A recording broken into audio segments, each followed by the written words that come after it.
had some people ask me some questions about a comment I made about not using Fiddler to capture traffic and to use the web inspector mode. So I thought I'd do a quick demo to kind of show what I mean there. So we have customers that have proxy configurations or pack file configurations. If I look at my LAN settings here, simplistically, I have the proxy gateway.zscaler2.net, and I say bypass the proxy for a bunch of things, and I have star.welshgeek.net in there. And in my security here, local intranet zone says automatically include things that bypass the proxy server. And what that means is that when we look at the level, the security level, it'll automatically log in the current username and password or whatever. So Kerberos authentication when you get a 401 challenge. And so if I browse to HTTPS DC3, which is my domain controller certificate server, I'll automatically log in here. So I have a proxy configuration, it bypasses star.welshgeek.net, and therefore it's in the bypass list, therefore it's in the intranet zone. You can't really see that it's in the intranet zone because of changes in Chrome, but if you'd open it in IE, that's what it would say. Okay, so if I then go ahead and I go to Fiddler and I say capture traffic, the way Fiddler instruments itself, and I'll close down Edge just to reset things, we go to connections, LAN settings, it instruments itself as a loopback. I don't know why it's gone and done that. And it gets rid of the bypasses, and it really doesn't want the bypasses because it wants to capture all of the traffic. So now if I open up Edge and I go to HTTPS DC3 certserv, I get prompted to authenticate because the site is no longer bypassed because it can't be. And I can enter my credentials here. But that will drive a different experience in terms of the things that you capture here in Fiddler. So I got the 401, and if we come along, we look at the request traffic.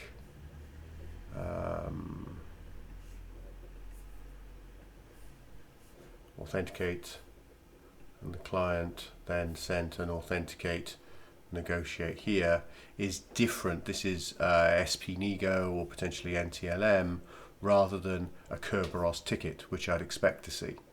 Okay, so it drives a different behavior in the experience of the user. So there's a slight side effect to this as well, because if we open up Edge, let's file, let's stop capturing traffic, and we'll put it back to how it was before. Going to LAN settings now, it's reset it back to Zscaler 2. If I open up Edge and I load my inspector, my developer console here, and I go to DC3 certserv, I know I've done transparent SSO. I know that it sent a Kerberos ticket, but I don't see this in my inspector console here. So the actual behavior of Edge is that it doesn't, and the same is true as Chrome, it doesn't actually capture the data here. So now I'm in a real quandary as to how do I diagnose this traffic flow, because I see that I logged in, but I can't tell you how I logged in, whether it was Kerberos, NTLM, SPNEGO, or something else. I can infer certain information. Here I didn't get a Kerberos ticket, and I think that is probably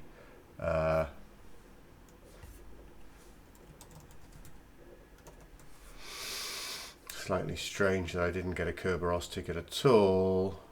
but I need to figure out why that is. But I know that it logged in, but I don't see the traffic here. And so I'm going to update my data in terms of, or my recommendation in terms of troubleshooting. There's a tool inside of Chrome, and we go to or Edge net -export, and we'll say, right, we need to capture all this traffic, and we're going to start logging to disk, and I want to include cookies and credentials. In fact, I'm going to close down Edge because I want to make sure that I capture all of the traffic. Net export.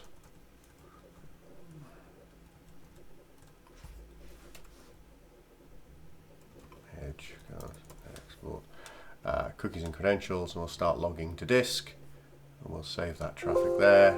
Yes, we're interested in that data.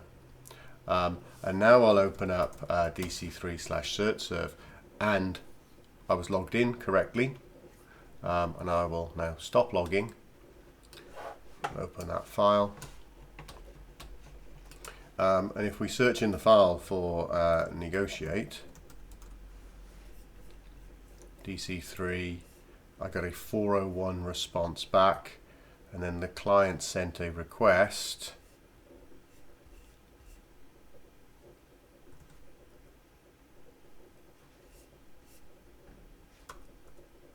In this packet and sent the negotiate header. So now we know that we got a negotiate response back, authenticate negotiate response back from IIS. So we're actually capturing all the raw header information here in this JSON data. And of course this is easier to kind of see. We can see all of the header information and everything else around the traffic flow. So slightly different, slightly more detailed, but it's driving in the actual user experience. Now, let's think a little bit more about what happens when you move over to zTunnel 2.0. So and I'm not using Zscaler client at this point, but I'll explain this a bit further. If I disable that, so now imagine that I'm using Zscaler 2.0, everything's being captured at the network adapter level, and this might also be passing through ZPA. I have the same issue that I had with Fiddler, insofar as how does the browser make a decision how to authenticate. So if I go to DC3 /certserve, again, the user is prompted because it no longer has to bypass in the proxy server. So the way you solve that is in your actual configuration. So normally what I would say is security, intranet zone, sites, advanced, you can add in star.geek.net. So as part of your migration from using a pack file and bypassing things in the pack file and that making a decision how to capture, we can add that site in there now. We can say okay, okay. Let's see how Edge behaves now. It actually logged in. Now, of course, this would still work with Fiddler. We can then let's start Fiddler. Yeah. Let's come over here and move all. I don't want all that data in there.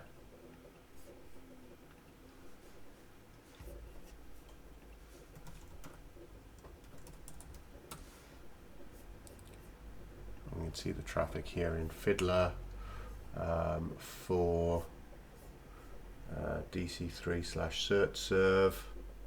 So there is the 401.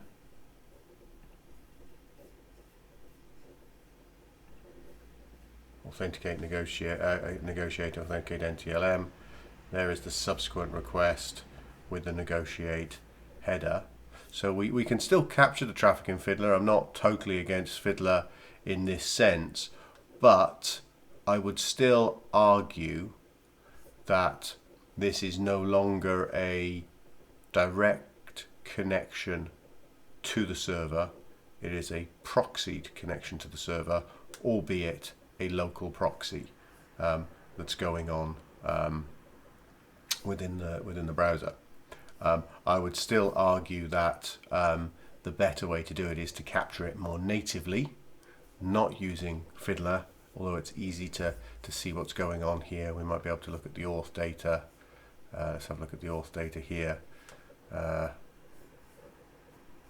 interesting. This is displaying the data there.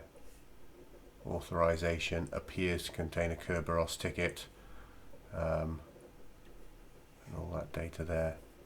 Actually, that makes sense now because I see it in here.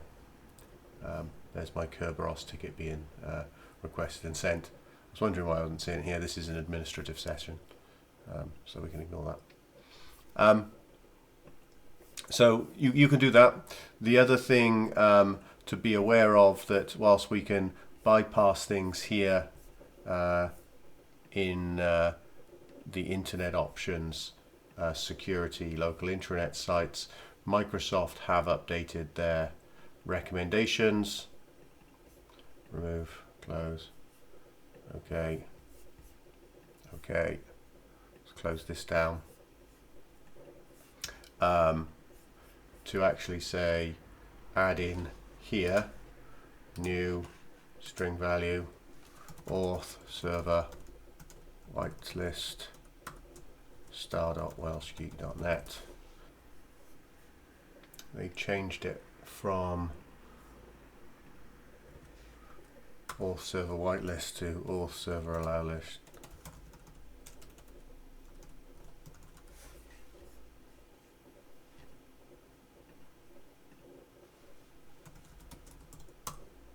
There we go, we're logged in, and we can also if we keyless purge here, we actually know that it's a Kerberos ticket being sent because not only do we see it in that trace that we took, but we could see that the client went off and got this ticket granting ticket and one for DC3. So all in all, a bit of a summary.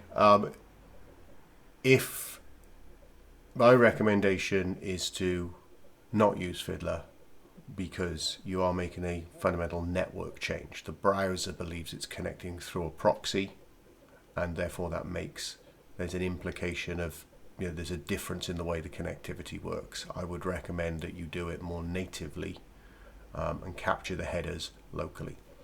If you use developer mode, inspector mode, you will not see the 401 requests or responses from the server, and you will not see the authorization headers in the request. So let's just demonstrate that again.